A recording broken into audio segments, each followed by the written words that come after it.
जय श्री राम। प्रिय भक्तों, 24 घंटे निरंतर नाम जप करना सीखें।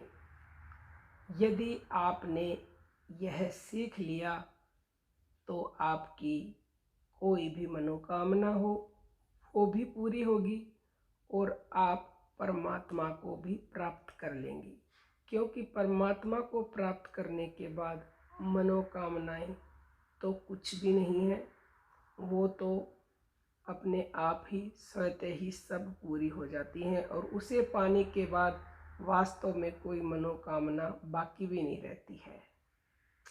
सबसे पहले आपको ये समझना होगा कि निरंतर नाम जप, या फिर आप इसको भजन ध्यान भी कह सकते हैं, किस तरह से कर सकते हो, जिसके लिए हमारे संतों ने कहा है कि माला जपू न कर जपूं, जिभ्या कहूँ न राम, सुमरण मेरा हरि करे, मैं पाऊँ विश्राम।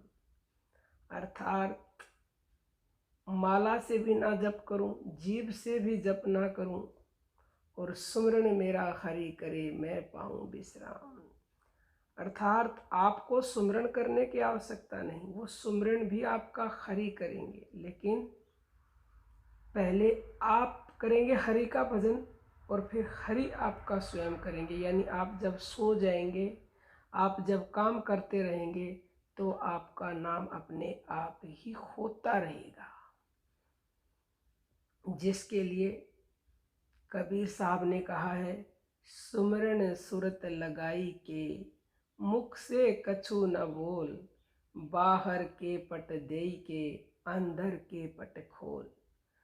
अर्थात सुमरण सुरत लगाई के, मुख से कुछ भी बोलने की आवश्यकता नहीं है, क्योंकि निरंतर भजन मुख से बोलोगे तो कभी हो ही नहीं सकता। बाहर के पट बंद कर दो, अंदर के पट खोलो। बाहर के पट मतलब आँख बंद, कान बंद, नाक बंद, सब बंद, फिर अंदर के पट खुलेंगे। सहजो बाई ने कहा है, ऐसा सुमरन कीजिए, सहज रहे लो लाए, बिन जिभ्या बिन ताल वे, अंदर सुरत लगाए। नाम का सुमरण सहज व नसग्रिक होता है, तालु व जिभ्या के बिना ही नाम का सुमरण होता है। नाम सुमरण भगवत प्राप्ति का सरल एवं सुगम साधन है, जिसके लिए संतों ने कहा है, सहज ही सुमरन होत है, भीतर घट के माही। वो सहज हो रहा है। अब सहज क्या हो रहा है? और वो निरंतर बिना रुके बिना थके 24 घंटे हो रहा है। बस उसके साथ हमें जुड़ जाना। वो हो तो स्वतः ही रहा है, क्योंकि जो चीज़ निरंतर होती है उसी के साथ निरंतर नाम जप किया जा सकता। अन्य किसी और आपकी जो शरीर में चीज़ें हैं, किसी के साथ निरंतर स्मरण नहीं हो सकता। तो वो क्या चीज़ निरंतर चल रही है, जल्दी से कमेंट करके बताएं। निरंतर आपके हमारे सबके शरीर में श्वास चल रही है, प्राण शक्ति चल रही है, और उसके लिए उससे जुड़ने के लिए हमें अपने काम को छोड़ने की भी आवश्यकता नहीं। नाम का स्मरण श्वास द्वारा अव्यक्त भाव से निरंतर संभव है। भगवान श्री कृष्ण ने अर्जुन को युद्ध के मैदान में सब धर्म की पालना करते हुए निरंतर स्मरण करने को कहा। जो जीवन भर निरंतर नाम का स्मरण करता है वही परमात्मा की प्राप्ति करता है। भगवान श्री कृष्ण ने गीता के अध्याय 8 में अर्जुन को समझाते हुए कहा, श्लोक 5, 6 और 7 में भगवान कहते हैं कि अंत काल में मेरा ही स्मरण करता हुआ, मेरे नाम का स्मरण करता हुआ जो शरीर त्यागता है वह मेरे साक्षात स्वरूप को प्राप्त होता है। इसमें जरा भी संशय नहीं। लेकिन अब विचार करने की बात यह है कि अंत काल में जब वाणी मौन हो जाती है तब किस नाम का सुमरण करेगा व्यक्ति? वस्तुतः परमात्मा का नाम तो इंद्रियातीत और अव्यक्त है। यह मनुष्य अंत काल में जिस जिस भाव को स्मरण करता हुआ शरीर का त्याग करता है वह उसको ही प्राप्त होता है, क्योंकि वह सदा उसी भाव से भावित रहता है। भगवान श्री कृष्ण के कथन अनुसार साधक अपने समस्त कामों को करते हुए निरंतर नाम स्मरण करे। वह नाम जिसका निरंतर स्मरण करना है वह इंद्रियों के द्वारा संभव नहीं। मानव शरीर में एक ही क्रिया नित्य निरंतर हो रही है और वह है श्वासों की क्रिया। वह नाम भाषातीत है, एकथ है, अवर्चनीय है। स्वयं भगवान ने गीता में आगे कहा है इसी 8वें अध्याय में कि वह ओम से भी परे एक अक्षर ब्रह्म है, अव्यक्त अक्षर है। उस इंद्रियातीत नाम का स्मरण प्राणों द्वारा संभव है। प्राणों की माला से उस सत्य नाम का निरंतर अजपा जप होता रहता है। श्री कृष्ण जी कहते हैं, अर्जुन तू सब समय में निरंतर मेरा स्मरण कर और युद्ध भी कर। इस प्रकार मुझ में अर्पण किए हुए मन बुद्धि से युक्त होकर तू निसंदेह मुझको ही प्राप्त होगा। तो अब आप इतना तो समझ गए कि नाम का स्मरण निरंतर श्वासों से किया जा सकता है, जिसके लिए भगवान श्री कृष्ण ने गीता में इशारा किया है। स्पष्ट नहीं बताया जाता, संतों ने भी इशारा किया है। संतों की वाणी अटपटी, झटपट लखे ना कोई। जो झटपट लखे तो पल में दर्शन हो। अगर कोई उनको समझ ले इशारों को तो पल में दर्शन हो सकते हैं, देर नहीं लगती। अब प्राणों के साथ निरंतर आप जुड़ेंगे कैसे, ये बात बहुत ही मुख्य है कि 24 घंटे कैसे आप निरंतर उन प्राणों से जुड़ें, क्योंकि ऐसे तो कोई जुड़ नहीं सकता, कोई सहारा चाहिए। तो वो सहारा क्या है?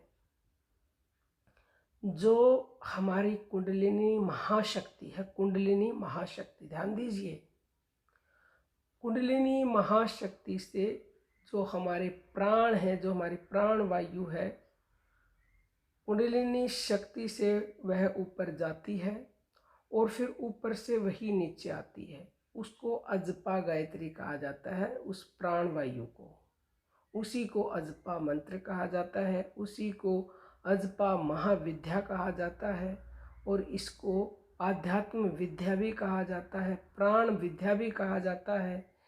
इसे बहुत बहुत ही परम गुप्त बताया है। कोई किस्मत वाला साधक जिसके ऊपर परमात्मा की परम कृपा हो जाती है, वही इस ज्ञान को प्राप्त कर पाता है। श्वास जब भीतर से बाहर आता है तब हंग वर्ण बोला जाता है। बोला क्या जाता है? स्वतः ही ध्वनि आती है। और जब श्वास भीतर को जाता है तब सह वर्ण बोला जाता है। ये दोनों वर्ण समूह 21,600 बार दिन रात में बोले, यानी कि श्वास ली जाती है। इन दोनों वर्णों का शास्त्रों में इस प्रकार वर्णन किया गया है कि हंग शिव रूप यानी कि आनंद दाता है और सह शक्ति है। इन्हीं को आप राम सीता, राधा कृष्ण, लक्ष्मी नारायण के नाम से कह सकते हो और संतों ने कहा है। इसी से इसको अजपा नाम की गायत्री कहते हैं और सभी जीव इसे सर्वकाल में जपते तो हैं। अपने आप ये हो रहा है, हमें कुछ भी नहीं करना, बस हमें इसके साथ जुड़ना है। जुड़ना कैसे है? देखो, जिसके लिए आप ये जो सोहंग मंत्र बन गया, या फिर इसको हंस मंत्र कहा गया, हंस का उल्टा सोहंग। सोहंग मंत्र जपे नित प्राणी, बिन जिभ्या बिन दात, और अष्ट पहर में सोवत जागत, कभू न पलक रूपाकात। हंसा सोहंग सोहंग हंसा बार बार उल्टात, जिसके लिए गहरेंद्र संहिता के श्लोक नंबर 84 में कहा गया है, साक्षी पूर्ण एक रस सच्चिदानंद स्वरूप, सोहंग ब्रह्म परमात्मा गुरु ईश्वर श्रुति रूप, जाकी महिमा नित भजे वेद शारदा शेष, सोहंग ब्रह्म परमात्मा भेद ब्रह्म नहीं रेस। ये जो सोहंग, जो श्वासों में ये जो ध्वनि आती है, ये आपके मन को श्वास से जोड़ने का एक काम करेगा। इसको आप सीढ़ी कह सकते हो, इसको आप पुल कह सकते हो। मन में ऊपर जब श्वास भरे सो बोलें, और जब छोड़ें तो हंग बोलें, और मन से श्वास को देखते रहें। उनको देखते रहेंगे तो इससे क्या होगा कि आपका 24 घंटे निरंतर नाम जप होता रहे। जैसा कि श्री कृष्ण भगवान ने अर्जुन को कहा कि निरंतर नाम जप कर और तुझे युद्ध में सफलता मिलेगी, तो अर्जुन ने निरंतर नाम जप श्वासों से किया, यानी कि मन को श्वासों पर टिका दिया। मन से उसका नाम जप होता रहा और युद्ध करता रहा तो उसे सफलता मिली। भगवान ने स्पष्ट कहा है कि तुम मुझे मन दे दो और तन संसार को दे दो, फिर तन से जो तुम करोगे तुम्हें उसमें 100% सफलता मिलेगी। तो मन भगवान को कैसे देंगे, यानी कि मन भगवान को देने का है कि मन श्वासों पर टिका दो तो श्वासों में भगवान है। तो हमने समझ लो मन भगवान को दे दिया, और ये दिन भर सारे काम करते करते हम श्वासों के ऊपर मन को टिका सकते हैं, यानी कि अपना मन भगवान को दे सकते हैं। जैसे कि औरतें गांव में पानी भर के लाती हैं तो वो पानी का घड़ा सिर पर रखती हैं, हाथ छोड़ के चलती रहती हैं, बातें करती रहती हैं, उनका पूरा ध्यान घड़े पर होता है। ऐसे ही हम अपना मन श्वासों पर टिका सकते हैं सारे काम करते करते। जैसे ड्राइवर होता है, बस कार चलाता है, बातें भी करता है, इधर उधर भी देखता है और हाथ भी छोड़ के गाड़ी चला लेता है, लेकिन उसका पूरा ध्यान गाड़ी के स्टीयरिंग पर होता है। ऐसे ही हम अपने प्रतिदिन के सारे काम करते रहें और अपना ध्यान श्वासों पर रखें, तो हम भी अपना निरंतर 24 घंटे नाम जप कर सकते हैं। और एक बात बता दें, अब कोई व्यक्ति ये भी कह सकता है कि हम तो भूल जाते हैं, तो उसके लिए नानक जी ने बड़ा ही सुंदर तरीका बताया है। सोवत जागत उठत बैठत नाम, नानक सद भय तिनके सब काम। यदि कोई व्यक्ति 24 घंटे निरंतर श्वासों का ध्यान नहीं कर सकता चलते फिरते, क्योंकि भूल जाओगे। वैसे तो अभ्यास अगर आपने थोड़े से दिन कर लिया तो बाद में ये अपने आप ही होता रहता है बिना करे ही। इसीलिए रात को अगर आप मन को श्वासों पे लगा के सो गए, मन को काम दे दिया, तो पूरी रात आप तो सो जाओगे और हरि आपका भजन करते हैं, हरि आपका नाम जपते हैं, वो स्वतः ही होता रहता है। लेकिन फिर भी जो शुरुआती साधक हैं और 24 घंटे उनका ध्यान श्वासों पर नहीं जाता, तो 4 समय जो नानक जी ने कहा, सोवत जागत उठत बैठत, रात को सोए सोते समय जपते जपते, यानी कि मन से श्वासों को देखते देखते सो जाएं, और जब सुबह उठें उठते ही फिर एक बार श्वासों को मन से देख लें, ऊपर गई नीचे आई, बस।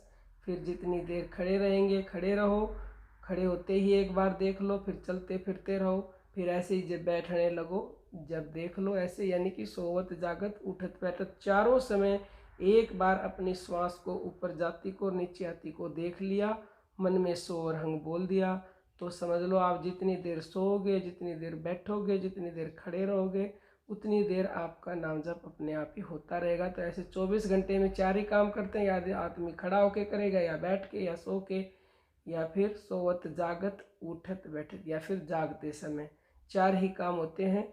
तो चारों समय में अगर आपने एक बार श्वासों का ध्यान कर लिया तो निरंतर आपका 24 घंटे ध्यान होता रहेगा।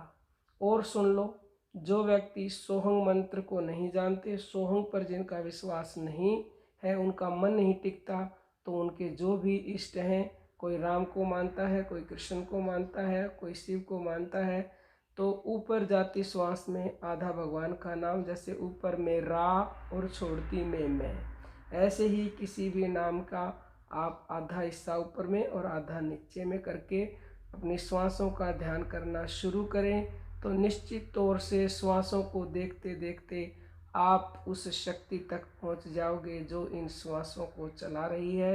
इन श्वासों में ही परमात्मा बैठे हैं, लेकिन आपका विश्वास करना पड़ेगा, जिसके लिए कबीरदास जी ने स्पष्ट कह दिया है कि मोह को कहाँ ढूंढे रे बंदे, मैं तो तेरे पास में। ना मंदिर में, ना मस्जिद में, ना चर्च और गुरुद्वारे में, मोह को कहाँ ढूंढे रे बंदे, मैं तो तेरे पास में। ना काबा ना कैलाश में, मोह को कहाँ ढूंढे रे बंदे, मैं तो तेरे पास में। ना मैं जप में, ना मैं तप में, ना मैं व्रत उपवास में, ना मैं क्रिया कर्म में रहता, ना ही योग संन्यास में, मैं तो तेरे पास में। देखो कितना स्पष्ट कहा है। आगे लिखा है कि ना मैं त्रिकुटी भंवर गुफा में, सब सांसों की सांस में। इसीलिए तो कहा कि मैं तो तेरे पास में। पास में क्या है? श्वास ही है, और श्वासों के अंदर ही है। और आगे ये भी स्पष्ट लिख दिया कि खोजी होए तुरंत मिल जाऊं, एक पल की तलाश में। अगर कोई ढूंढने वाला हो तो वो एक पल में मिल जाए, क्योंकि ऊपर श्वास गई और नीचे श्वास आई। और किसी व्यक्ति का मन अगर श्वासों पे पूर्णतः टिक गया तो वो तत्काल प्रकट हो जाता है।